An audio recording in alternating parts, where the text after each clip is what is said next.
Stephen A., yesterday, our Knicks locked down Mikal Bridges for another 4 years on a $150 million contract extension. Do you like this move by our Knickerbockers? He deserves it. He deserves it. I mean, it's not like it's a $250 million deal. It's 4 years, it's $150 million. It's a significant chunk of change. But he's a reliable commodity for the New York Knicks on both ends of the floor. He needs to be better this year, though. He didn't have the greatest year offensively last year. We need more from him.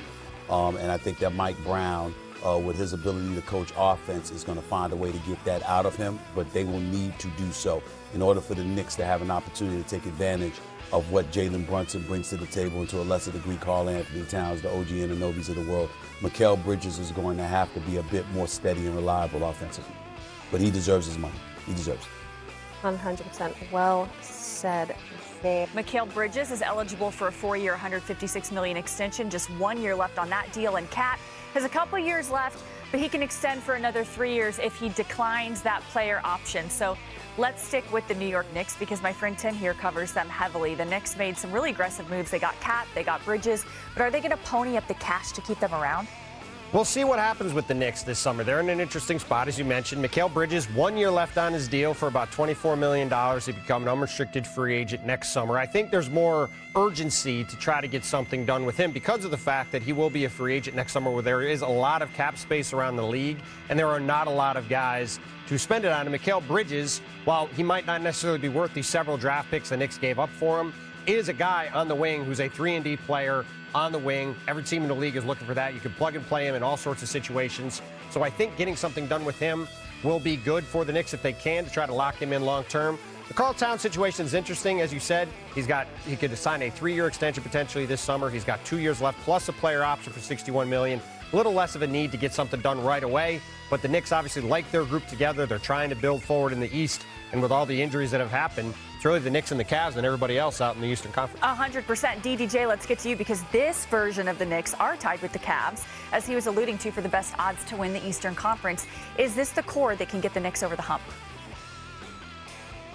It's got to be. I mean, this needs to be the core that gets them there this year. I mean, this has laid out for them perfectly. There's no Celtics, there's no Tatum, there's no Halliburton, there's no Pacers. Giannis and the Bucks are probably not going to be factors. It's really this team and the Cleveland Cavaliers. And if you're the Knicks, you say, hey, the Cavaliers have not gotten to that Eastern Conference Finals. They have not shown themselves in the playoffs. We made the conference finals last year. We have a core. We got the coach that we asked for. We wanted to get rid of Tibbs. We have Brunson. We have Cat. We have another year of them together. We better get to the finals because it is laid out perfectly for us to have this first chance to do this century. So this core needs to be the one that gets them there. I agree. And it needs to be on the back of Jalen Brunson and Karl Anthony Towns. Is why the Knicks should lock in and focus on extending Karl Anthony Towns. That's the best. Karl Anthony Towns is the best big man they've had since Patrick Ewing, right? He's still a top 5 big in the NBA right now. Like all NBA last year, All-Star last year, and although he had trouble defensively against the Pacers, he still put up some great numbers in the Eastern Conference Finals. So when you look at what they could do together, right, they have a year under their belt. Last year they were one of the best pick-and-roll duos in the NBA. You lock in Karl Anthony Towns. I don't give a damn what nobody say. Mikal Bridges could wait. You go ahead and lock in one of those guys. You got Jalen Brunson. You locked them in last summer, and then you continue to build off of that. Everybody else around those two, except for the exception of OG Anunoby, are auditioning, right? Mikal Bridges, he got to come with it and come better. Obviously, him and Tom Thibodeau didn't see eye to eye. We saw some of the statements, some of the meetings that they had last postseason. Now, you got a new coach in Mike Brown. Let's see what you bring to the table on a consistent basis. I don't know if our crack producers can pull back up the numbers on the odds to win the Eastern Conference on the screen that they showed before, but with the Boston Celtics having Jason Tatum out for the year, with the Indiana Pacers having Tyrese Halliburton out for the year and losing Miles Turner in free agency, you had the third and fourth odds last year, as you see right here, thanks to our producers. The Orlando Magic, who have not won a playoff series since 2010, when Dwight Howard lost to Perkins the Celtics in the conference finals in Game 6, which I was at. And listen, I was there for it. It was a great game. And the fourth favorite are the Atlanta Hawks, who did not make the playoffs. Yeah, it's wide open. it's not wide open. Those two teams at the top, they are way ahead of the field, right? For both the Knicks and the Cavs, this is the opportunity they have to take advantage of. Both these teams have young cores that they put together that they thought had long runways. They did not think the runway was going to get this clear this fast with the Celtics being out of the way and with the Pacers being out of the way because of injuries. For both the Knicks and the Cavs, as I believe David said earlier, the urgency is now to get to the NBA Finals and give yourself a chance to win a championship because these opportunities do not come along very often. You're never going to have a better chance than they both do this year. Yep, great stuff. All right, next, the trophies. That was me. That was me. And I know it's early. I get it. But damn it, we need a big list after that hot take. Vanessa, Tim, David, I know this is y'all first time joining this segment. It's rules. You will speak when spoken to. And you will cooperate and bring the necessary energy that's needed. Otherwise, you will not be invited back. This is Perk's big list of MVPs, top 5 MVPs 25-26 season. Coming in at number 5. Bam! Put it up there. SGA. Y'all thought he was finished?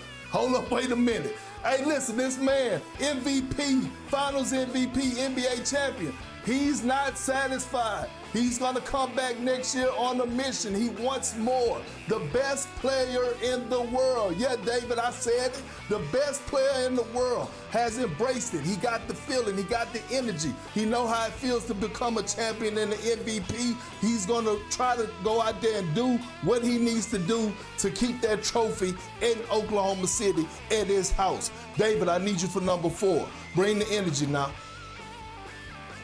You're already wrong, but bam, I let you get your number 4 off too. Go for it. Yo guy, Jokic, one of the most skilled bigs to ever play the game of basketball.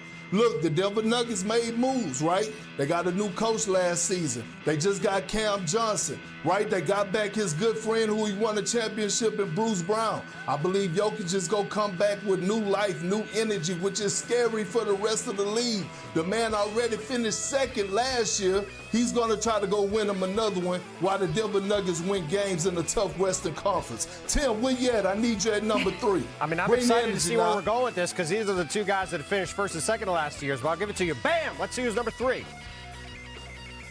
Anthony Edwards. You heard what he said when he exited the Western Conference Finals in the postseason? He said no one is going to outwork him.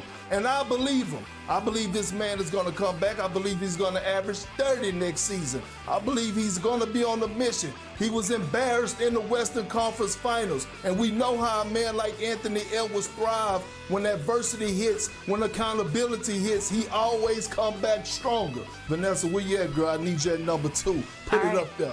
This is my first time. Bam! There we go. Giannis Antetokounmpo.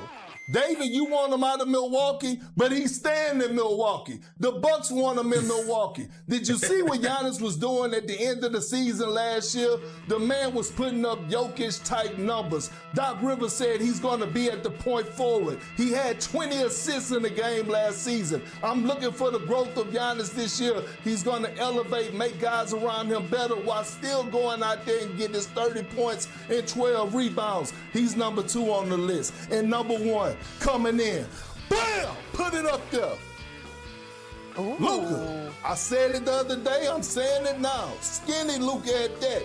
He's engaged. He felt disrespected. The Mavs gave up on him. They traded him. It was a lot of offseason noise, criticism. A lot of it came from me about how he couldn't defend. Now all of a sudden we're getting engaged, disrespected Luka that's holding himself accountable. Again, this is my list. This is not anybody else's list. This is Big Perk list, and y'all all are invited back. I really appreciate the amount of effort and energy you put into that. It must be hot in Houston. You're straight sweating after doing that, Perk. God bless. That was great. Yo, that was one of them. You know what I like? You like that list? I like that David was an early hater of the list. He looked right at Perk and he said, "You're already wrong." So, David, what say you about his list? This is history here. This is the first time Perk's list has been completely in reverse order from what it should be. Like, you got 5-1 is actually the way it's supposed to go. SGA should be the favorite to repeat the Thunder.